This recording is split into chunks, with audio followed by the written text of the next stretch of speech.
Hello, friends. How are you guys doing? I hope you're doing well. Here in England, it's cold, but the sky is blue. So, for that, I'm grateful. I cannot complain. I just thought I would come in here very quickly and share something that has really encouraged me, and I hope encourages you as well. That's the only reason why I'm here to hopefully bless you in your journey. But I want to share with you when I first heard that I was having a baby girl for some random reason. I know, don't ask me why. I know it's a bit weird, but for some reason why, my husband and I, we were like, we're gonna have a boy. Yeah, we're gonna have a boy. We were convinced we are gonna have a boy. In fact, our spare bedroom at the time was already blue, and we thought, perfect, it's gonna be blue. It's not coincidence. Our baby's gonna be a boy. And so we planned Judah in our mind. Judah Willing. We had his name. We were gonna call him Judah Willing. We had everything planned. It was gonna be Judah. And so I went to the doctor for our scan to see what the baby was gonna be, who the baby was going to be, if it was gonna be a boy or a girl. I sat on that chair convinced it was going to be a boy. I knew it. I know it because we think we know everything, right? We think we know best. So I went there, sat on the chair, and then the lady said, "Oh yeah, do you want to know the gender of a baby?" I said, "Yes, please. Yes, of course. I know it's a boy, but it's okay. Go ahead. It's a girl." Like what? I said, "Sorry, a girl." What do you mean? I thought I knew everything. So yeah, ladies and gentlemen, it was a girl, and I came outside the room and I told David. I said, "David, it's a girl." Now, you might be thinking that I was disappointed it was a girl, but let me tell you the truth. I wasn't. I couldn't care less if it was a boy or girl. But when I heard it was a girl, something inside of me changed. I wasn't panicked. I wasn't panicking before, but when I heard it was a girl, I started panicking. David, it's a girl. We need to change the whole room. We need to change the laundry basket. We need to get a pink one, David. Because I had got black and white, coolish laundry basket. Please don't judge me. I don't care what color the laundry basket is, right? But at the time, I was overthinking. I was like, no, I want a pink. We need to paint the bedroom because the bedroom is blue. And I started panicking. Now, the reason why was I know what it's like to be a girl. And raising a girl made me very scared. It really did. Because I didn't want her to struggle with things like I did because I am a woman. And I feel things very deeply. I see my husband. He's so laid back. He's so different. So in my mind, I thought if I have a boy, hopefully he'll be like my husband, laid back, relaxed, doesn't overthink, doesn't even know what anxiety is. I mean, thank God for my David. If it wasn't for him, I don't know.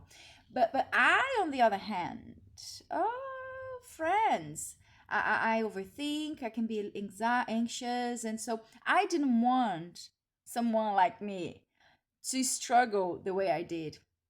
And I start from the moment I heard it was a girl, a different kind of love started rising in my heart. Now, trust me, I would love Judah as much as I love my Sophia. That's not the point. The point was, I don't know why.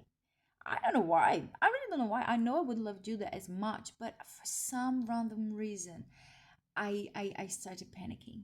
And I'm like, Lord, am I ever going to be good enough for her? Jesus, am I ever going to be equipped enough to raise this little girl?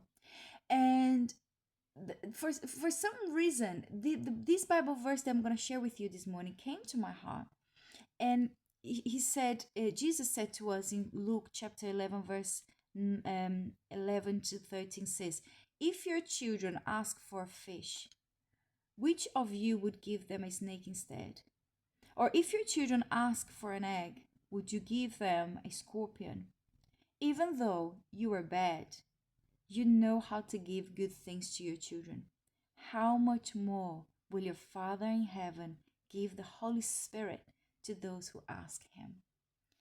This verse encouraged me so much because I am a wicked individual as a human being. It's the human condition. We all suck. We've all fell short from the glory of God. We all have things we struggle with. We are all things we are not proud of.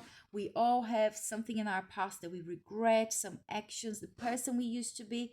And we are wicked.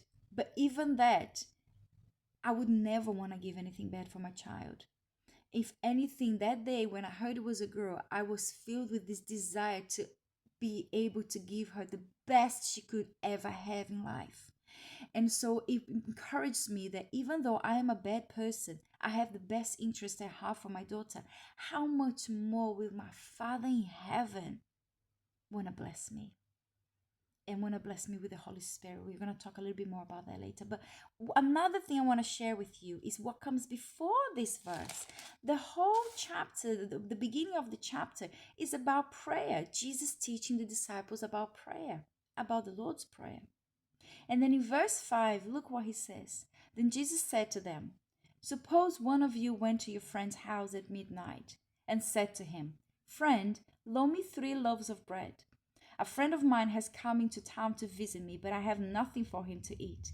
Your friend inside the house answered, don't bother me. The door is already locked and my children are already in bed. I cannot get up and give you anything. I tell you, if friendship is not enough to make him get up and give you the bread, your boldness, and another version said your persistence, will make him get up and give you whatever you need. So I tell you, ask God. Ask and God will give it to you. Search and you will find. Knock and the door will be open for you. Yes, everyone